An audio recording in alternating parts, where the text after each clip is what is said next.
Authorities arrested 9 undocumented immigrants who, according to the acting ICE director, have lengthy rap sheets for crimes such as robbery, domestic violence, and drug trafficking. They say more than 200 people have been arrested in the last few weeks just here in Oregon, including at least 30 in Woodburn just yesterday. America just witnessed a shockwave as ICE stormed into an anti-Trump protest and arrested over 1,500 illegal aliens in a single night. What started as a march for justice exploded into one of the biggest drug busts in U.S. history. Yes, I'm talking about 1.3 tons of narcotics hidden in plain sight. The streets of Portland turned from protest grounds to a federal battlefield, and what agents uncovered there has the nation's jaw on the floor. How about Portland, Oregon, where it looks like a war zone? President Donald Trump today doubling down on sending National Guard troops to Portland. It started like every other protest, loud voices, waving banners, and calls for justice. But within hours, something snapped. The chants turned to screams, the air filled with sirens, and ICE agents stormed through the night like a shockwave tearing through chaos. By dawn, 2,500 people were under arrest. What the cameras didn't expect was what came next. 9 immigrants were arrested during the chaotic scene that played out on Canal yesterday. It was around this time. Officials say 4 Americans were taken into custody, but then later released. Hidden beneath tents and banners were 1.3 tons of narcotics. Fentanyl, meth, cocaine, all disguised as aid supplies. The scene that began as an anti-Trump protest had just transformed into one of the largest drug busts in U.S. history. And the irony cut like a blade. A protest for freedom had been hijacked by the very people profiting from America's decay. Tuesday afternoon, Customs, ATF, and DEA agents detained some of the vendors who often hail from West Africa. Portland had been here before.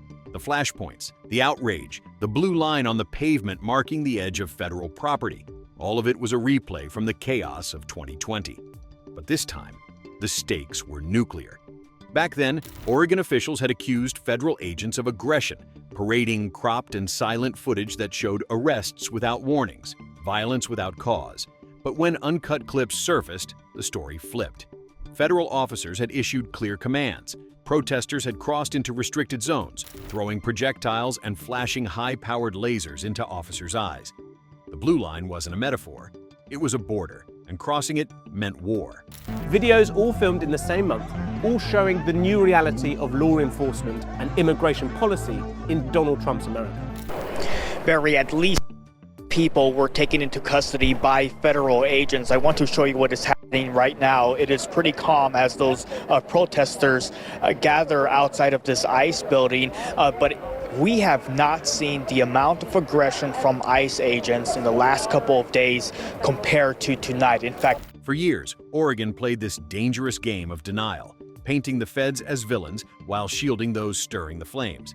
So when this latest anti-Trump rally kicked off, nobody expected the script to flip so violently. The slogans were recycled, the chants the same, even the faces familiar. But behind the signs and smoke was a network so tightly woven it fooled everyone, until ICE intelligence picked up something strange. That it wasn't just undocumented immigrants arrested yesterday by ICE. He said 4 U.S. citizens were also taken into custody and held overnight around the corner at 26 Federal. Days before the protest, unmarked vans had started rolling in. They carried banners reading community aid and medical supplies, but their routes told a different story. They weren't coming from hospitals or relief centers. They were driving up from cartel routes in southern Oregon. Something was being moved under the radar, and the protest was their perfect cover. Ho, ho! That fascist Trump has got to go! Hey, hey! Ho, ho! That fascist Trump has got to go! Hey, hey! Ho, ho! As the crowd gathered, chaos became camouflage. Drones captured hundreds pouring into downtown Portland. Their flashlights pointed straight at federal buildings. The same tactic used years earlier to blind security cameras. Protest leaders screamed through megaphones, "Turn off your lights," whenever journalists tried to film. At the time, it sounded like paranoia. Later, it would sound like a warning, because when ICE made their move, those very vans turned out to be mobile drug labs. 1.3 tons of narcotics, tucked beneath crates of bottled water and first aid kits, ready to be shipped across state lines, while the nation's attention fixated on the protest. What they recovered? Narcotics, including heroin, cocaine, and a trove of pills laced with deadly fentanyl. When agents finally raided the scene, everything happened in seconds. Sirens cut through the chants, helicopters circled, officers in tactical gear swarmed the area, protesters shouted, "Overreach!" as floodlights exposed what was really happening behind the tents. By the time the dust cleared, ICE had coordinated with Homeland Security to seize multiple vehicles, detain 2,500 people, and uncover one of the largest illegal shipments Oregon had ever seen. And then came the image no one could forget: the peace vans being hauled away, covered in spray paint and slogans of freedom, now packed with poison. What was supposed to be a protest for justice had just become a front-page scandal. But even that wasn't the most shocking part. There's always violence associated with drugs, and to argue that it's not is either a misinformed interpretation or just plain stupidity.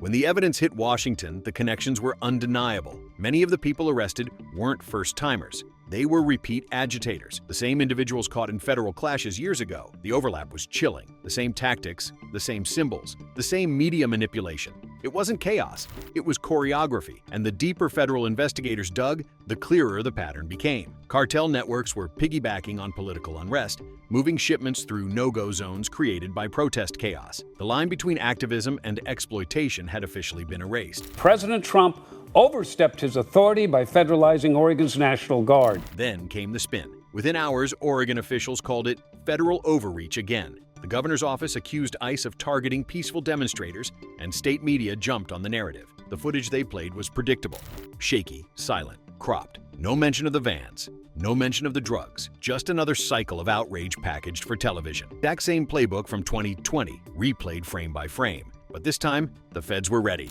Homeland Security released unedited footage with audio, showing warnings given, instructions repeated, and evidence pulled straight from the vans in plain sight. The silence wasn't ignorance anymore, it was strategy. This is a militarized effort to incite tension, passion, and inflame the communities in New York City.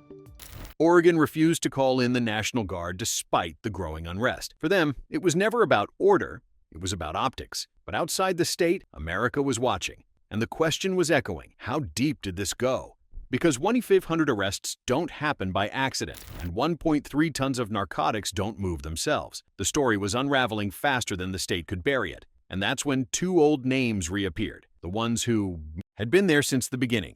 Portland police refused to come in and make an arrest, and I had 3 officers just standing there watching me try to hunt down this suspect. Katie Davis Court and Honey Badger Mom, the citizen journalists who, back in 2020, captured the uncut truth about the Portland riots, the laser attacks, the blue line crossings, the warnings ignored. They'd been dismissed back then, accused of bias, attacked for filming what others edited out. But now, their footage looked prophetic, because the new protest followed the exact same playbook. The same groups that had once claimed peaceful protest were now tied to vans full of narcotics. Katie's old words resurfaced online like an echo from the past. If you erase context, you erase truth. And that's exactly what was happening again. Footage began vanishing from local outlets. Links disappeared. Full-length videos were flagged or quietly pulled. When new clips did surface, they were eerily familiar. Muted, cropped, emotion without evidence. Protesters screaming federal tyranny while standing feet from seized drug shipments. The pattern was clear. When light was turned on the truth, someone always rushed to turn it off. Literally. Turn off your lights. Wasn't just about flashlights anymore. It was a battle cry for censorship. Meanwhile, Katie and Honey Badger refused to back down. Their new footage went viral, showing ICE agents giving clear warnings, showing vans opened with drugs spilling out, showing arrests handled by the book. But even as millions watched, the state's response was silence. Oregon's local networks barely covered the seizures. Instead, they aired panels on federal intimidation. The irony was almost unbearable. The same outlets demanding transparency were now ignoring evidence that didn't fit their narrative. The same government calling for accountability was burying proof of criminal infiltration. It wasn't just hypocrisy, it was control. Because this has been going on for a long time now, and just out of nowhere, they want to crack down on it. Yesterday's raid led to a chaotic scene on Canal Street as ICE protesters protesters broke out their cell phone cameras to document the actions of masked agents. And that's the real story. The hidden war between perception and proof. This wasn't just a Portland crisis. This was a national warning. Because if protests can become shields for trafficking, and footage can be edited into fiction, what's left of truth itself? 1,500 arrests isn't just a statistic, it's a symptom. It's proof that chaos has become a weapon, and outrage its delivery system. The line between lawful dissent and organized deception has blurred into smoke, and behind that smoke, power moves unseen. Even though there's been people of all ages doing this type of crime, a 68-year-old female is not a usual suspect.